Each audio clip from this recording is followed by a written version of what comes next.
నమస్తే బాబాయ్. జగన్మోహన్ రెడ్డి గారు ఓడిపోయారు. ఓటమి చెందిన తర్వాత కార్యకర్తలతో, నాయకులతో మీటింగులు పెట్టి 2.0 కార్యకర్తలకు నేను అండగా ఉంటాను. 2.0 ఏంటి అర్థం? ఇప్పుడు చాలామందిని హింసిస్తున్నారు కూడా.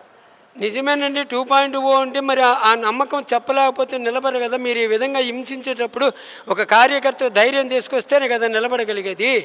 అందుకే 2.0 ఇవాళ వాళ్ళు చేస్తున్నారు. మీరు భయపడాల్సిన పని లేదు. అన్నింటి మనం ఎదుర్కొని నిలబడదాము కష్ట నష్టాలకి.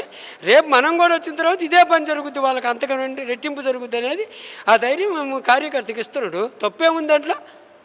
కానీ జగన్మోహన్ రెడ్డి గతంలో టీడీపీ కార్యకర్తల్ని, జనసేన కార్యకర్తల్ని అక్రమ కేసుల్లో ఇరికిచ్చాడు కాబట్టే మేము తప్పుడు ఆధారాలు లేకుండా అరెస్ట్ చేస్తున్నాం. అలాగే వలవనేని వంశీని కానీ గట్రా అరెస్ట్ చేశారు కదా. మా దగ్గర ఆధారాలు ఉన్నాయి, అరెస్ట్ చేసాం. తప్పు చేశాడు కాబట్టి అరెస్ట్ చేసామని చెప్పి మాట్లాడుతున్నారు. నిజమేనండి. తప్పు చేశాడు కాబట్టి అరెస్ట్ చేశారు. అరెస్ట్ చేసేదానికి ఒక వారెంట్ ఇవ్వాలా, వాడికి నోటీస్ ఇవ్వాలా, ఎంక్వైరీ చేయాలా, నువ్వు అరెస్ట్ చేయాలా. నువ్వు డైరెక్ట్గా పలానా వెళ్ళాయంటే ఎత్తుకొని పోవడమేనా? అదేగా నీ గవర్నమెంట్ చేస్తుంది. అందుకే 2.0 అన్నది ఆయన. నువ్వు విచారించు, తప్పు చేసి దాన్ని మంచి చేసి చేయి. చేసుకుపోవడం, లాకప్లు వేయడం, కొట్టడం, ఒప్పించడము చూస్తున్నాం కదా. కిరణ్ చేశారు అదే పని. ఇంకా మా సోషల్ మీడియా వాళ్ళని ఎంతోమందిని మనం టీవీ 9లో చూస్తున్నాం, సాక్షి టీవీలో చూస్తున్నాం, డిబేటర్లో చూస్తున్నాం. ఒక్కొక్కరిని ఎంత ఇబ్బంది పెడుతున్నారనేది కూడా మనకు అర్థమవుతుంది. మరి అలాంటివన్నీ చూసినప్పుడు మరి కార్యకర్తకు సరైన మనోధైర్యం లేకపోతే నిలబడలేరు కదా. అందుకు ఆయన కూడా రేపు మీరేం ఐదుపడి మనం అంతకంత రెట్టింపుకు చేద్దామనే ఉద్దేశంతో చెప్తున్నాం.